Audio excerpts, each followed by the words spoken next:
दोस्तों, सोचिए जरा, एक औरत 8 महीने की गर्भवती, हाथ में पुराना बायोडाटा, आंखों में नींद से ज्यादा डर, बारिश में भीगते हुई नौकरी की तलाश में इधर उधर भटक रही है।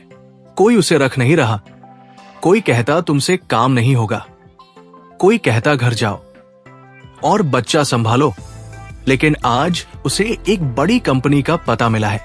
वो हिम्मत करके वहां पहुंची, रिसेप्शन पार किया और जैसे ही मालिक के केबिन का दरवाजा खोला, उसकी सांसें थम गई।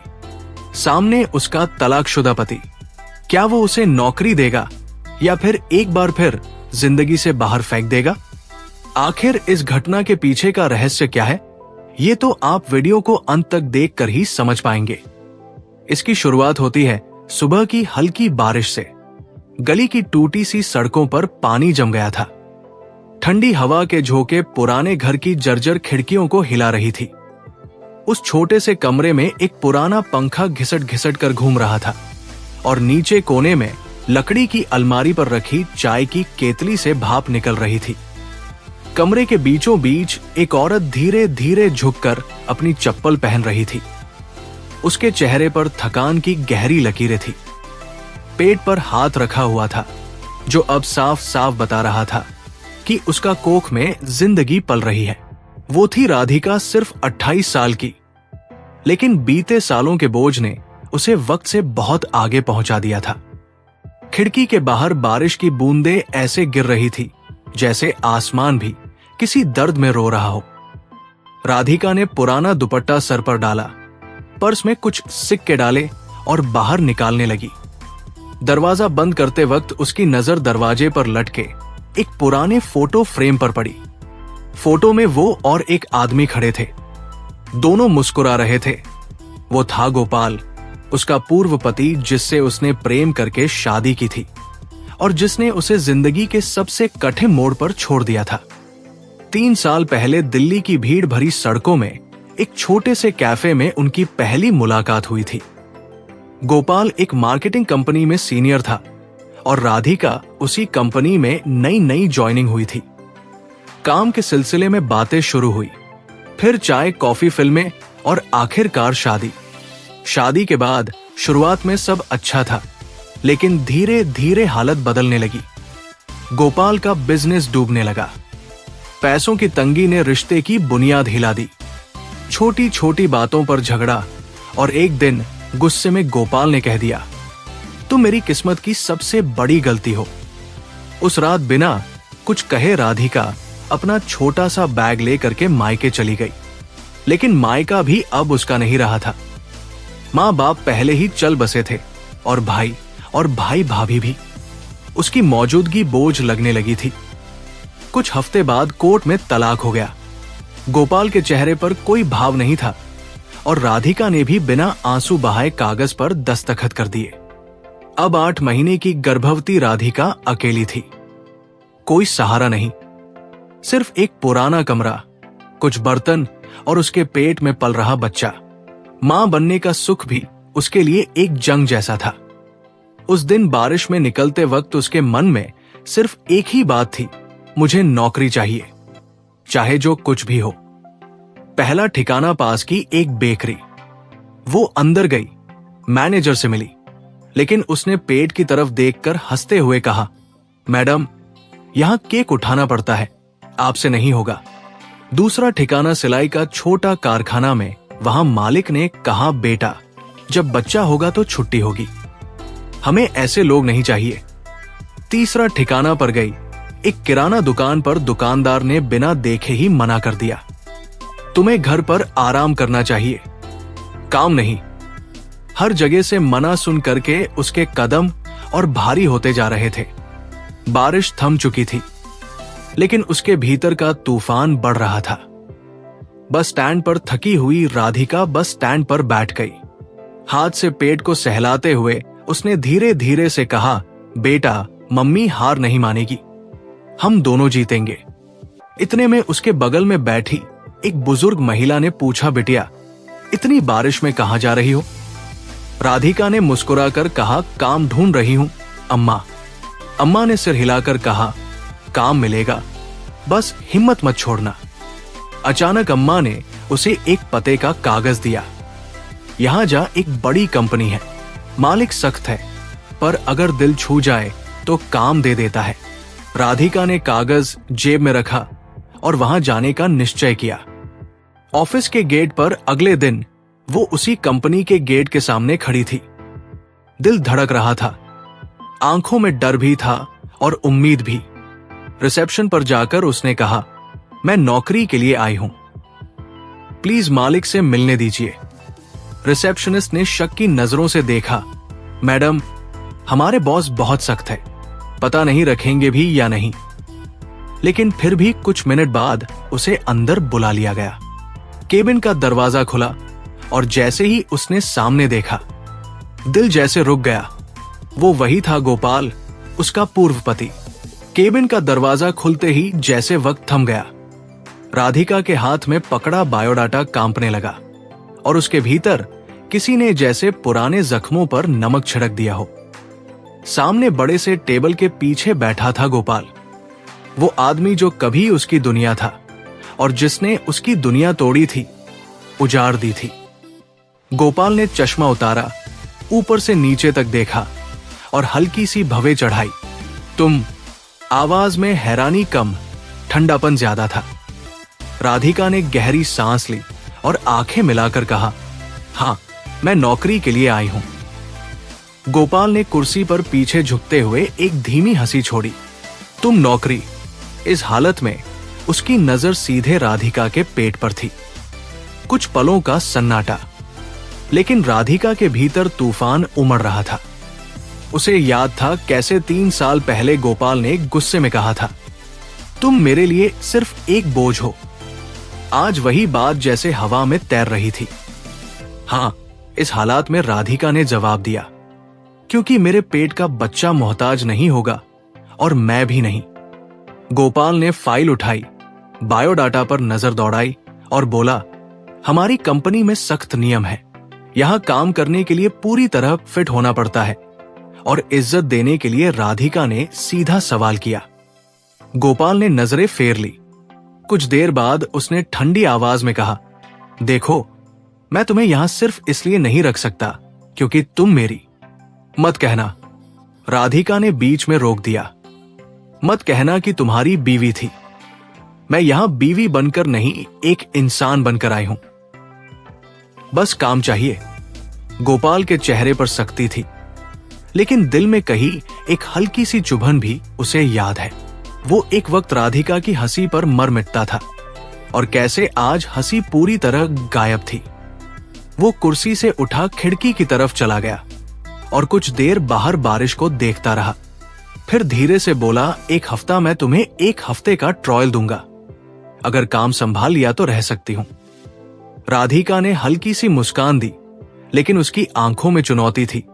मैं सिर्फ हफ्ता नहीं, पूरी जिंदगी संभल सकती हूं। ये काम क्या चीज है?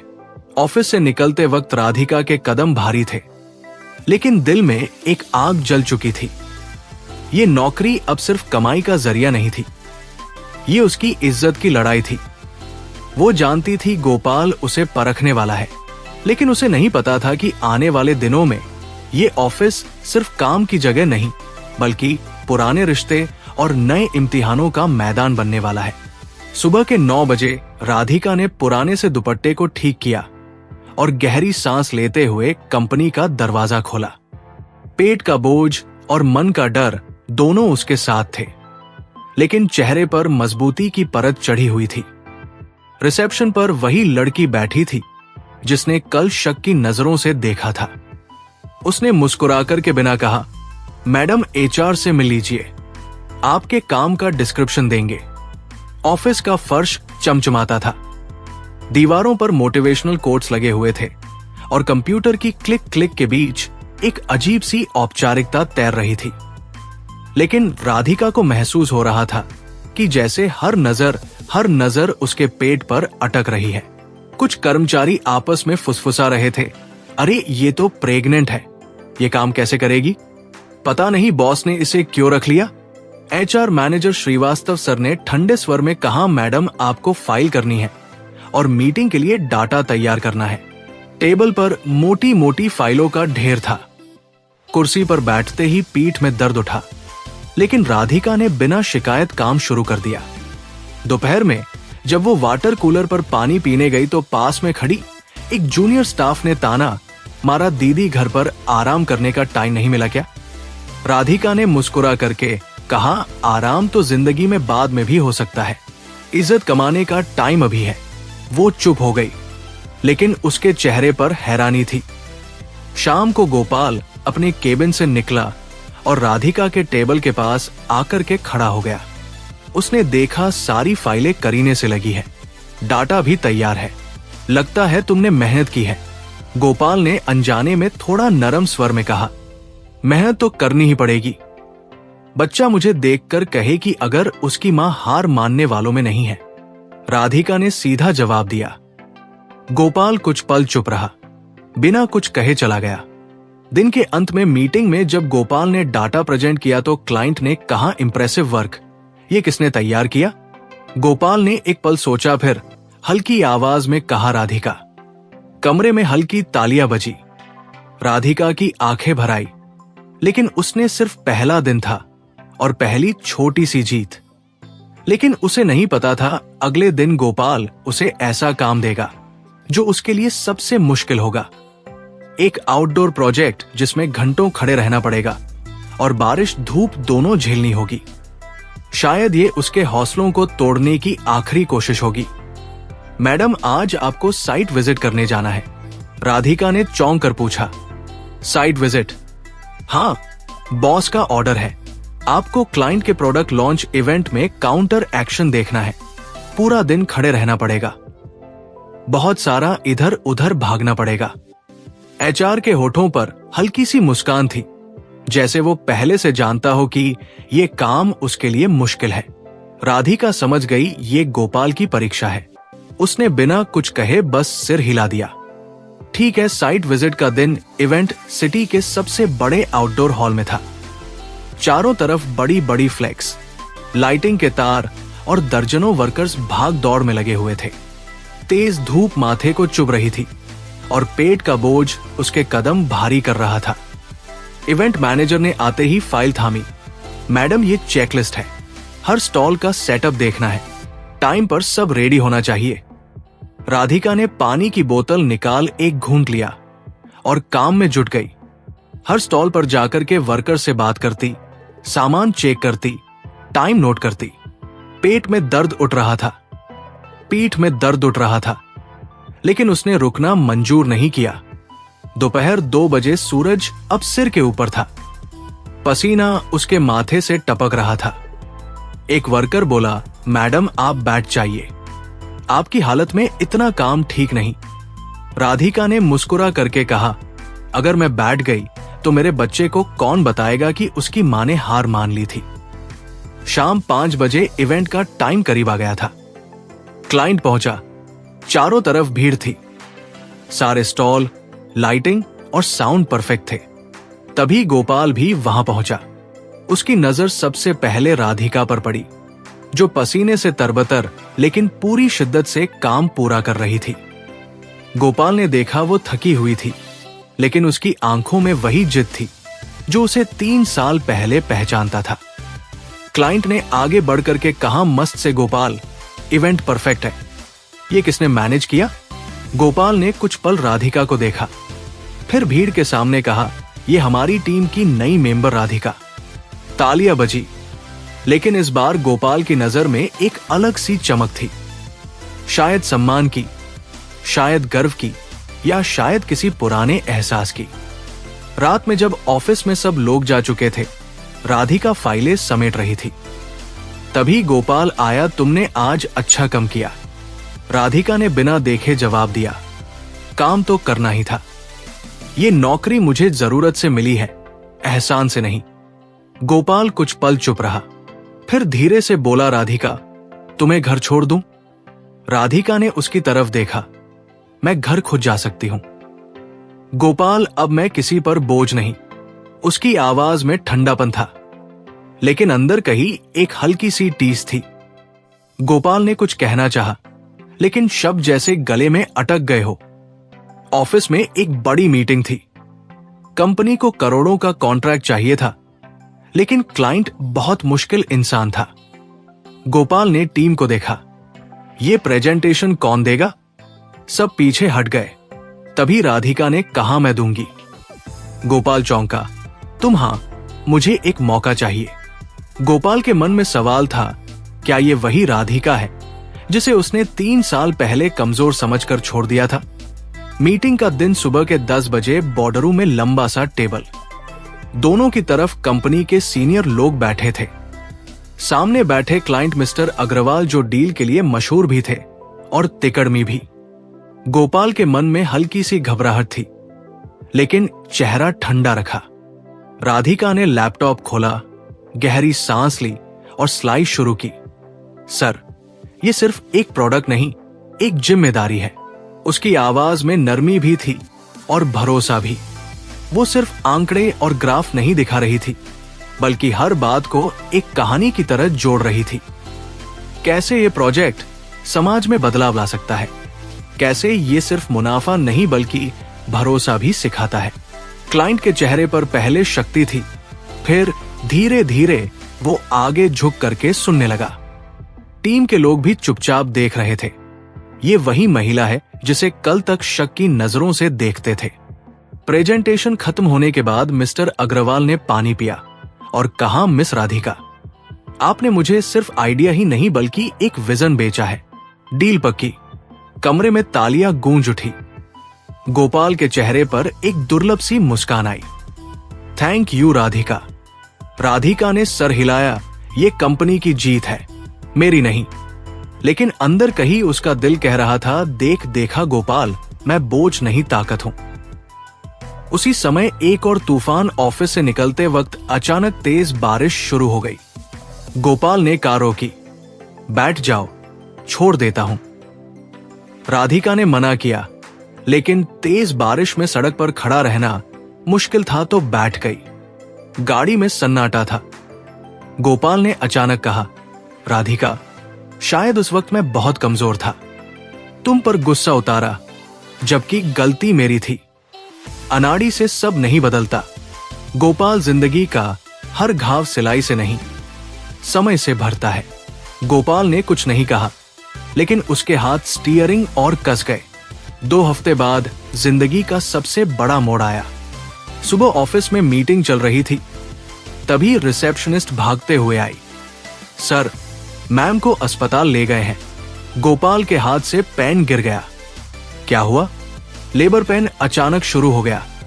गोपाल बिना एक पल गवाए गाड़ी की चाबी उठाकर अस्पताल पहुंचा। वहां वार्ड के बाहर खड़ा बेचैनी से इधर उधर टहल रहा था। उसके दिमाग में सिर्फ एक ही बात गूंज रही थी, अगर आज कुछ हो गया तो मैं कभी खुद को माफ नहीं कर पाऊंगा। कुछ घंटों बाद नर्स बाहर आई। कांग्रेस बैठा हुआ है। गोपाल की आंखें भर आई। उसने कमरे में जाकर देखा। राधिका थकी हुई थी, लेकिन उसकी गोद में छोटा सा बच्चा था, जिसकी उंगलियां उसकी उंगली पकड़ रही थी। राधिका ने हल्की आवाज में कहा, मिलिए मेरे बेटे से। गोपाल के होंठ कांपे। क्या मैं? राधिका ने बिना कुछ कहे बच्चे को उसकी ओर बढ़ा दिया। गोपाल ने बच्चे को उठाया और उसके छोटे से चेहरे को देखते हुए फुसफुसाया, मैं तुम्हें कभी अकेला नहीं छोड़ूंगा, ना तुम्हें, ना तुम्हारी मां को। कुछ हफ्ते बाद ऑफिस में सबको चौंकाने वाली खबर मिली। गोपाल ने राधिका को कंपनी की क्रिएटिव हेड बना दिया था। लोगों को लगा ये सिर्फ पुराने रिश्ते की वजह से है, लेकिन हकीकत तो ये थी, गोपाल को आखिरकार समझ आ गया था, जिस औरत को उसने कभी बोझ समझा वही उसकी कंपनी की और जिंदगी की सबसे बड़ी ताकत है। राधिका सिर्फ नौकरी नहीं कर रही थी, वो अपने बेटे के लिए, अपनी इज्जत के लिए, अपने सपनों के लिए लड़ रही थी। गोपाल के मन में कहीं ये ख्वाहिश भी लौट आई थी, शायद एक दिन वो फिर से उसका भरोसा जीत सके। हॉल में सैकड़ों लोग बैठे थे। स्टेज पर बड़े बड़े बिजनेस लीडर्स के साथ राधिका भी बैठी थी। अब वो क्रिएटिव हेड थी, कॉन्फिडेंट, प्रोफेशनल और सबसे अलग नजर आ रही थी। गोपाल की नजर बार बार उस पर जाती, लेकिन राधिका हर बार निगाहें फेर लेती। क्लाइंट के सामने दोनों मिलकर प्रेजेंटेशन देते, लेकिन मीटिंग के बाद राधिका उससे ज्यादा बात नहीं करती। रात में ऑफिस टेरेस पर इवेंट के बाद गोपाल ने उसे रोका। राधिका, क्या हम थोड़ी देर बात कर सकते हैं? वो पलटी, आंखों में ठंडापन। ऑफिस की बातें ऑफिस में होती है, पर्सनल बातें मायने नहीं रखती। गोपाल ने गहरी सांस ली। मुझे पता है मैंने तुम्हें थोड़ा गलत किया, लेकिन मैं चाहता हूं तुम मुझे एक मौका दो। राधिका ने हंसकर कहा, मौका गोपाल? मौके तो तुमने तब गवा दिए थे जब मैं सबसे ज्यादा तुम्हें चाहती थी। वो मुड़ी और चली गई। उसकी सांसें रुक गई हो। अगले दिन ऑफिस में एक नया संकट। कंपनी के सबसे बड़े क्लाइंट ने अचानक कॉन्ट्रैक्ट कैंसिल कर दिया। बोर्ड मीटिंग में सबने गोपाल को घेर लिया। अगर ये डील नहीं लौटी तो कंपनी को करोड़ों का घाटा होगा। गोपाल जानता था इस मुश्किल से निकलने के लिए सिर्फ एक ही इंसान है, राधिका। लेकिन क्या वो उसकी मदद करेगी? सामने राधिका के घर पर गोपाल खुद पहुंचा। दरवाजा राधिका की मां ने खोला। हाथ में उसका छोटा बेटा था। गोपाल ने बच्चे को देखा। उसकी आंखें पिघल गई।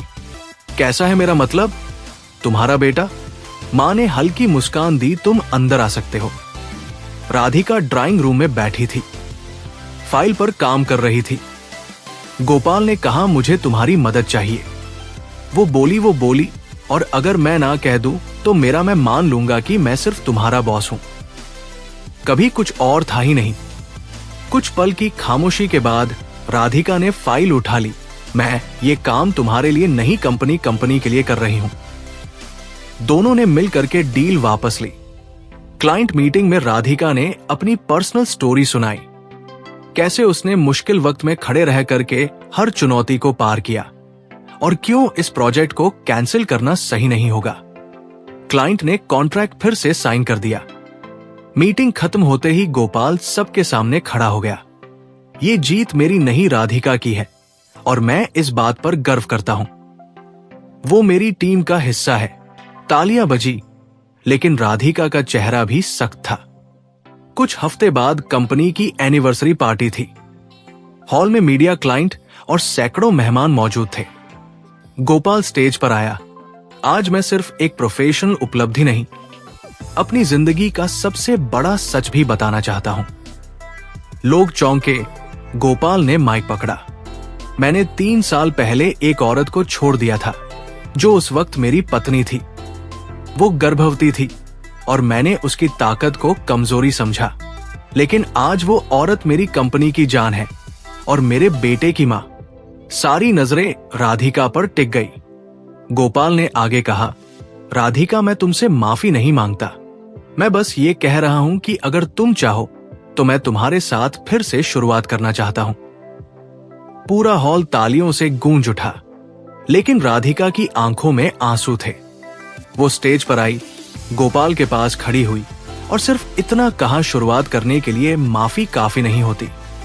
भरोसा चाहिए जो टूटने में एक पल लगता है और बनने में जिंदगी। इतना कहकर वो नीचे उतर गई और गोपाल के हाथ माइक पर ही जमे रह गए। कुछ महीने बाद कॉन्फ्रेंस मीटिंग में कंपनी एक नए इंटरनेशनल प्रोजेक्ट के लिए पिच करने जा रही थी। प्रोजेक्ट का लीडर था विक्रम अरोड़ा।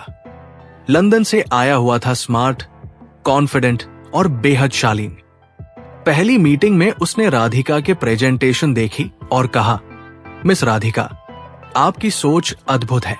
आप इस प्रोजेक्ट का चेहरा बन सकती है। गोपाल को यह बात चुभ गई, लेकिन उसने कुछ नहीं कहा। विक्रम राधिका अब रोज काम के बहाने बात करने लगे। वो कभी उसकी मेहनत की तारीफ करता तो कभी बेटे के लिए गिफ्ट लाता। एक दिन ऑफिस कैफे में विक्रम ने मुस्कुराते हुए कहा, आप बहुत स्ट्रांग है राधिका।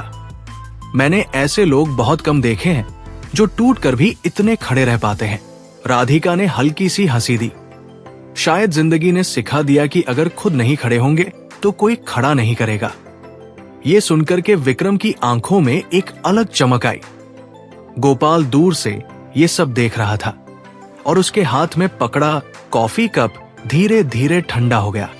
गोपाल, जो और विक्रम की पहली टकराहट पार्किंग में विक्रम ने गोपाल से कहा, आपकी कंपनी लाजवाब है और आपकी टीम भी, खासकर राधिका। गोपाल ने ताना मारा, उसे सिर्फ मेरी टीम मेंबर नहीं, उससे कहीं ज्यादा विक्रम ने बिना झिझक कहा शायद थी, लेकिन वो अब अपने लिए जी रही है और मुझे लगता है कि उसे उसके साथ चाहिए जो उसे दबाए नहीं था। गोपाल की मुट्ठी बंध गई। ये सिर्फ एक प्रोफेशनल कंपटीशन नहीं रहा, ये पर्सनल जंग थी। राधिका के बेटे का पहला जन्मदिन था। घर सजाया गया, मेहमान आए और बच्चे की हंसी से माहौल भर गया। विक्रम भी आया, हाथ में बड़ा सा गिफ्ट और केक लेकर के बेटा खुशी खुशी उसकी गोद में चला गया। गोपाल को यह दृश्य भीतर तक चुभ गया। वो आगे बढ़ा, ये मेरे बेटे का बर्थडे है और मैं चाहता हूं कि उसके पल मेरे साथ हो। राधिका ने ठंडे स्वर में कहा, गोपाल, ये मेरे बेटे का बर्थडे है और मैं चाहता हूं कि यहां खुशियां हो, झगड़ा नहीं। पार्टी खत्म होने के बाद गोपाल राधिका के घर के बाहर खड़ा था। उसने धीरे से कहा, राधिका, मैं तुम्हें खोना नहीं चाहता, लेकिन शायद मैं पहले ही हार चुका हूं। गोपाल ने राधिका ने जवाब दिया, गोपाल, ये कोई रहस्य नहीं है, ये मेरी जिंदगी है और मैं अब फैसला जल्दबाजी में नहीं करूंगी। मुझे वो इंसान चाहिए जो सिर्फ मेरे अच्छे वक्त में नहीं, बुरे वक्त में भी साथ दे। गोपाल जानता था ये उसकी आखिरी मौका हो सकता है। अगर उसने अब अपनी गलती सुधार कर भरोसा नहीं जीता तो राधिका का दिल शायद हमेशा के लिए विक्रम के पास चला जाएगा। कुछ हफ्ते बाद एक तूफानी रात बारिश जोर से हो रही थी। राधिका का बेटा तेज बुखार में तप रहा था। फोन उठाकर उसने सबसे पहले डॉक्टर को कॉल किया, लेकिन सड़क के पानी से भरी हुई थी। विक्रम लंदन की बिजनेस ट्रिप पर था और उसके कॉल का जवाब नहीं मिल पा रहा था। राधिका ने घबराकर गोपाल को फोन किया, गोपाल, अर्जुन को 104 डिग्री बुखार है और मैं कुछ समझ नहीं पा रही हूं। मैं आ रहा हूं, गोपाल के बिना एक सेकंड गवाए कहा। 20 मिनट बाद गोपाल भीगते हुए आया, बेटे को गोद में उठाया और गाड़ी से सीधा हॉस्पिटल भागा। डॉक्टर ने कहा अगर 1 घंटा और लेट होते तो स्थिति बिगड़ सकती थी। गोपाल की आंखों में पानी और बारिश का फर्क मिट गया था। वो बेटे के सिर पर हाथ रख करके बस यही कहता रहा, मैं यहां हूं बेटा, हमेशा रहूंगा। अगले दिन हॉस्पिटल में राधिका ने चुपचाप खिड़की से बाहर देखते हुए कहा, गोपाल, तुम्हें पता है कल मैं बहुत डरी हुई थी और उस वक्त सिर्फ एक ही बात समझ आई, रिश्ता वही सच्चा होता है जो मुश्किल वक्त में बिना बुलाए भी साथ खड़ा हो। गोपाल ने धीरे से कहा, क्या इसका मतलब है?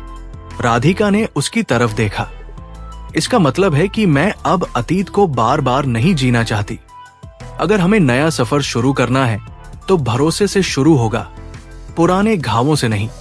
कुछ महीने बाद एक छोटी सी शादी, ना कोई बड़ा हॉल, ना कोई भव्य सजावट, बड़ा बस परिवार, कुछ दोस्त और छोटा सा बच्चा जो अपनी मम्मी पापा के बीच हंस रहा था। विक्रम भी आया। उसने मुस्कुराते हुए कहा, तुमने सही फैसला लिया, राधिका, खुश रहो। जिंदगी में रिश्ते बनाना आसान है, निभाना मुश्किल। प्यार में सिर्फ अच्छे वक्त में मुस्कुराना ही नहीं, बुरे वक्त में थामे रहना भी जरूरी है। और सबसे अहम बात, खुद से इतना प्रेम करो कि गलत को गलत कह सको और सही का साथ दो, क्योंकि इज्जत और भरोसा ये किसी भी रिश्ते की असली नींव है। दोस्तों, प्यार का मतलब सिर्फ दिल जितना ही नहीं, भरोसा जितनातना है। और भरोसा तभी बनता है जब इंसान वक्त पर साथ खड़ा हो, चाहे हालात कैसा भी हो। और अगर कहानी पसंद आई हो तो वीडियो को लाइक करें, शेयर करें और हमारे चैनल ज्ञानी धाम को सब्सक्राइब जरूर करें। मिलते हैं अगले वीडियो में, तब तक खुश रहिए, अपनों के साथ रहिए और रिश्तों की कीमत समझिए। जय हिंद, जय भारत। आप सभी का बहुत बहुत धन्यवाद।